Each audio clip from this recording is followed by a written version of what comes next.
Tatay Digong, willing ka bang dadalo doon sa Quadcom na yan kung sakaling ikaw ay imbitahan nila? Of course, it's an institution of government. So, hindi naman ako presidente. I'm just an ordinary man, a plain citizen. And maybe because of past actuations, I was president, they might want me to clarify, answer, or explain, or whatever. I'm ready for that. Alright, welcome back to our channel mga guys. And yun nga, si Tatay Digong sa interview po niya dito kay Attorney Sal. Patungkol po ito sa Quadcom na balak na imbitahin po si Tatay Digong. At ito na nga, once and for all, no, itong mga allegation dito sa AJK at saka dyan sa war on drugs. At least maharap na ni Tatay Digong dito. Kahit na hindi ito korte, mas okay na rin para rin ma-explain ni Tatay Digong. At ito na nga, alam natin na itong si Atlas Abante, ang yabang, ito na ang gusto nyo. Sabi pa niya, ibibigay ko sa kanila ang gusto nilang sagot. Alright, huwag natin patagalin itong mga guys kasi medyo mahaba-haba ito. Pakinggan natin si Tatay Digong po. Ito, interview niya kay Sal patungkol ito dyan sa Quadcom. Alright, maganda ito kasi klarong-klaro na. Para sa akin, parang finish na ang investigasyon. At nasuplag din ito si Garma. At andito rin yung sa Iglesia ni Cristo, yung testimonya ni Garma patungkol dyan na pinakuha siya ng pulis sa Iglesia ni Cristo. At least makaklaro natin dito mga guys. At ito na nga ang pinakahihintay natin. Natin ang dating Pangulong Rodrigo Roa Duterte. Magandang umaga po, Mr. President. Magandang umaga po sa iyo, Sal. Kasama ko si Hana, ang aking ko-angko. Hana Jane. Magandang umaga sa iyo. Kapatid ito ni Nelia Sancho, yung ating Queen of the Pacific. Anyway, dating Pangulong Duterte, kayo ngayon ay binubugbog sa Quad Committee ng mga resource persons na napipilitan yata magsinungaling ng gusto. Kayo daw, iimbitahan daw kayo ng Quad Committee. Ano ba ang posisyon nyo rito? Kayo ba dadalo? Anytime po. Yan. Nakatanggap na po ba kayo ng imbitasyon? Wala pa. But I would be happy to appear in both the upper and the lower house of Congress. Without preempting the questions to be asked by the Quad Committee, assuming that you receive the invitation, assuming further that you attend, ano po bang masasabi nyo sa mga nababasa natin sa pahayagan patungkol sa inyo, patungkol sa war on drugs, patungkol sa mga di umanong kaalyado nyo na bumabaliktad? Ano po bang masasabi nyo? Well, let us begin by saying that that is really what this life is all about. Temporary alliances, friendships that are fragile, friendships founded on shaky grounds, but yung friendships that are nakadikit talaga sa lupa, kagaya ng pagkakaibigan natin. There are so many kinds of friendships. So, it does not really surprise me that mga bagay na ito, politiko ako mga bagay na ito, from time to time, this kind of little crisis or crises would crop up, and we'll just have to deal with the problem as the way that we should deal with any problem in life. Ganoon ang tingin ko sana. And because there are many persons already called or about to be called, or baka may ibang tao pa ay kung ito lang naman, it's all about me, edi ako na lang, bakit pa yung ibang tao? Yan. Ako na mismo ang tawagin nila at ibibigay ko sa kanila ang sagot na gusto nila. Ayan. Yung gusto nila, hindi ko gusto. Yung gusto nila. As a matter of fact, magtanong ako sa kanila before the start of any official proceedings. Sabihin ko sila, anong gusto ninyo na marinig ninyo sa bunganga ko? Ganon ang ano ko. So wala kayong Ibibigay ko sa kanila. Bahala sila kaya kung ako ano gusto naman nyo itanong. sa kagaya ito ni Ruina, si Regina Garma. Garma. Garma. Yan si Garma, laking Davao yan, laking pulis sa Davao yan. Yan pa sila Leonardo. Marami yan silang grupo, but itong dalawa na ito, grupo ni Garma, were specifically assigned by me to take care sa droga. Yun ang totoo dyan. Ngayon, there is may marinig ka dyan sa narrative ni Garma na magkuha ka ng Iglesia ni Cristo. Alam mo ba, Sal, kung bakit? Bakit ito? Alam mo bakit? Because ang Iglesia ni Cristo, may tiwala ako at alam kong may ipapatrabaho ako pati pera. Yan. Yung si Leonardo ng Iglesia ni Cristo, sabi ko magkuha ka. Hindi naman kailangan na kaibigan mo yan personal. But because of the Iglesia ni Cristo, guys, maasahan mo at yung pera mo hindi masayang, hindi ibulsa at gagastuhin yan para sa project na pinapagawa mo sa kanila. Yan. O, abante, atras abante. Narinig mo na. Ha? Alam namin. Ha? Ang yabang mo. O, mas maganda rin, magkaharap na kayo ni Tatay Digong. O, di nyo alam o gusto nyo i-rewind pa namin sa mga utak ninyo. Ha? Etong presidente natin, ang pinakamatalino so far na politiko. Ha?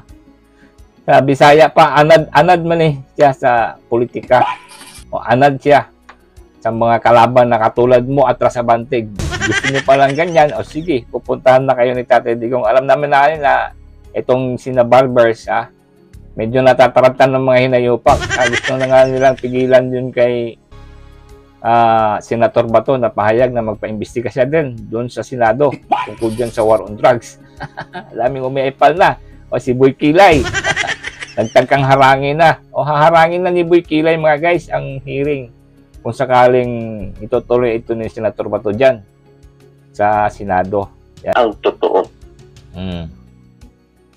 Madaling sabi, Mr. President, yung kung pinondohan ninyo yung war on drugs, hindi yung magbibigay ng pera sa mga pulis na pumatay na gaya ng sinasabi ng mga kalaban nyo.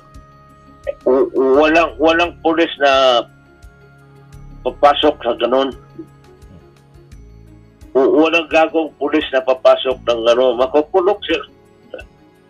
Why would they accept that kind of agreement when it will later on bring their downfall? Magpayag yan sila, bigyan mo ng pera, operational funds. Pagkatapos, from time to time, tanungin ko sila, o tapos na ba? Sir, medyo kulang pa because yung iba nagpunta ng Cebu, yung iba sumibat sa Zamboanga, we have to do more follow-ups. O sabi ko, dagdagan ko yan. Yan ang sinasabi ng reward. Walang reward yan. Hindi ako magbibigay ng reward. Kung ang pinakamaano sila sa akin is pag mission accomplished, is yayain ko sila sa restaurant magkain kami and I congratulate them.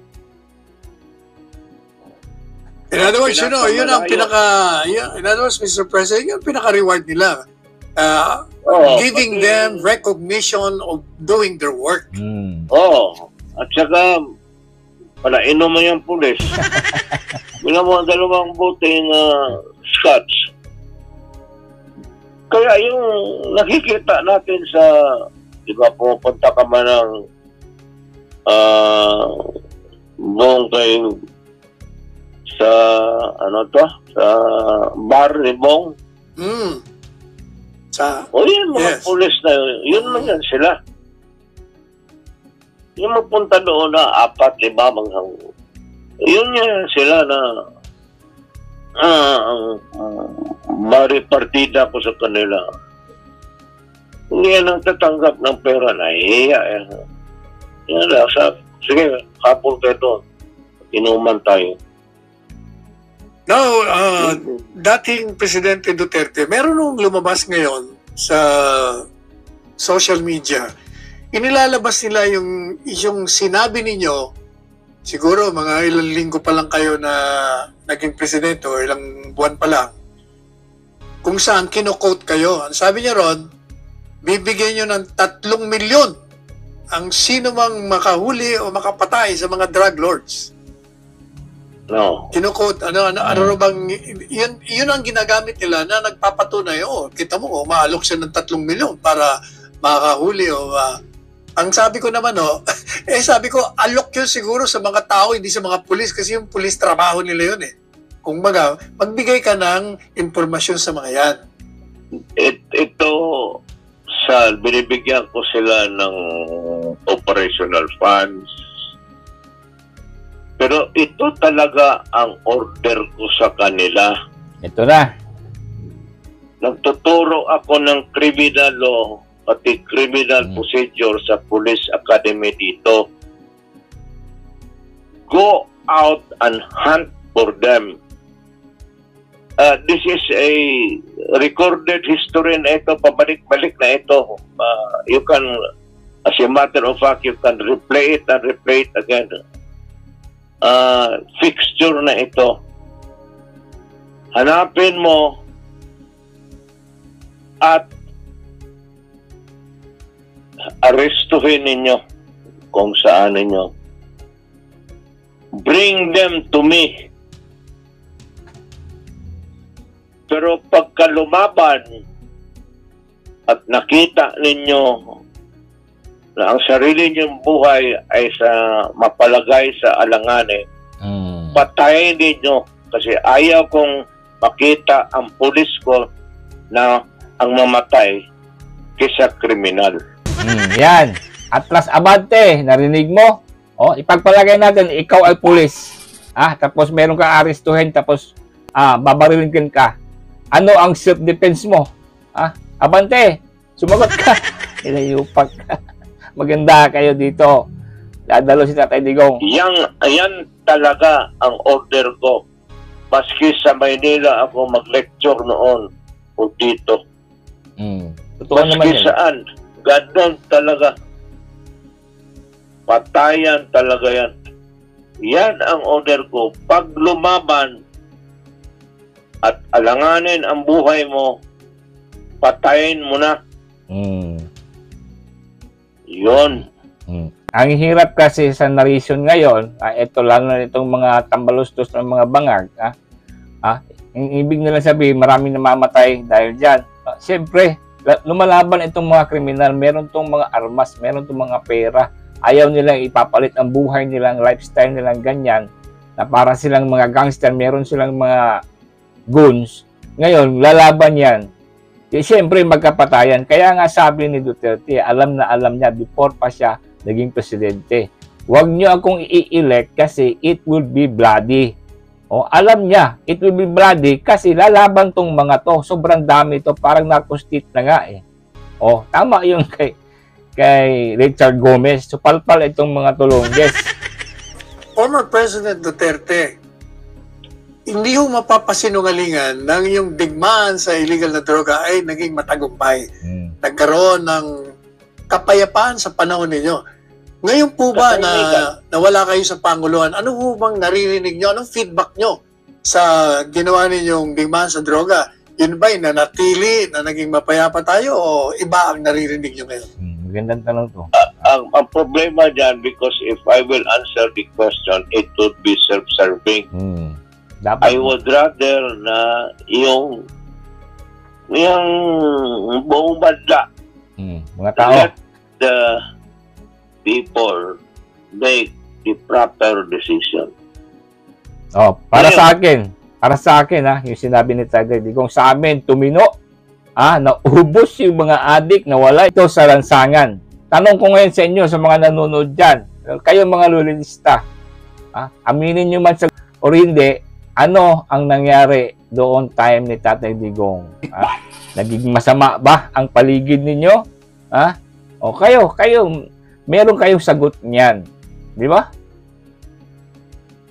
Kung sabihin ng tao na hindi ako nakatulong sa ginawa ko, then I am willing to step down from public office permanently. Kung wala namang silbi yung ginawa ko at yung lahat na namatay at gumana naman yung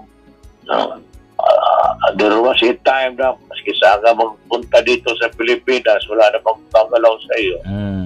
Kasi nga, wala na yung mga gago.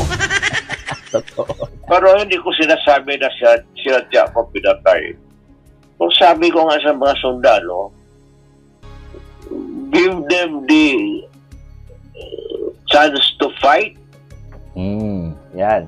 So that if they fight, then we would be justified in killing them. And that is one problem solved for the day. Yan, hindi matanggap ng mga human rights. Paano naman yung mga pulis? Ang palagi sa utok nitong mga human rights, yung mga patay agad. Di nila alam kung bakit napatay. Napatay kasi lumaban. Binabaril yung mga pulis. Siyempre, babarilin din ng pulis. Maganda nga ito. Talagang dadalo ito si Tatay Digong. At hopefully in the future, matuloy din itong kay Senator Bato dyan sa Senado para maimbita rin sa Senado itong mga garma, itong mga kriminal, lalo na ito si Kerwin. Nako, Kerwin.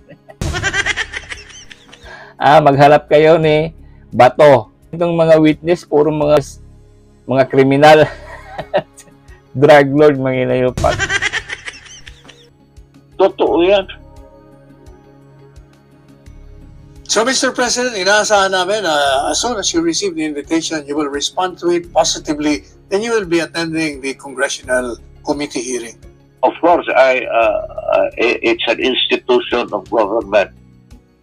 So, hindi naman ako presidente. I'm just an ordinary man, a plain citizen. And maybe because of past actuations, I was president, they might want me to clarify, answer, or explain, or whatever. Yeah. I'm ready for that. Okay, maganda ho yan. Napakagandang event. Hindi ako atras doon. Yan. Pwede sila lahat. Aasahan po ng taong bayan ang inyong pagdalo. This exciting times. Yeah. At marami akong sabihin sa taong bayan. Marami pong salamat, Presidente Duterte. Na-istorbo ko na kayo. Alright. Yun nga mga guys, palakpakan dito kay Tatay Digong. Yan, maganda yan. We are waiting for that, Tatay Digong, para naman makapahinga po kayo dito sa issue ng itong war on drugs na to. Kahit anong husgado dito basta dito lang sa Pilipinas ng investigasyon, huwag dyan sa mga dayuhan. And now, this is an opportunity talaga. Kasi, para naman, pagkatapos dito, wala nang dahilan para imbestigahan pa na itong ICC. Alam naman natin, itong ICC, andyan ngayon palagi. Palagi dyan na uma-attend dyan sa Quadcom nila. Oo, namimingwit din. Nakikinig. Oo, merong mga pahayag dyan, alam natin. Di ba? Oo, para maklaro na rin ito once and for all. Gusto niyo lang sagot, gusto niyo ng explanation, ito, ibibigay na po ni Tatay Digong. At tayo po ay nakahanda dyan, no? Talagang aabangan natin yan mga guys, kung sakali. Ang yabang kasi nito ni Balbers, wala pa naman nakarating na invitasyon doon kay Tatay Digong. Sige. Di ba mga guys? Anong sa tingin nyo? Comment naman kayo dito. Patungkol dito sa invitation kay Tatay Digong dyan sa Quadcom na yan. Alright? At meron pa ba tayong pag-usapan? Ano pa kaya pag-usapan natin? Itong mga tambalos yung mga nasupalpal na naman. Ang daming nasupalpal ngayon mga panahon guys. Pero next time na natin pag-usapan kasi ito na. 20 minutes na tayo. Alright, thank you for watching and comment naman kayo. Comment na kung gusto niyo mag-shoutout po. Ilagay niyo po na shoutout kayo para i-shoutout ko kayo next time. Alright, thank you for watching mga guys and again, God bless you all po.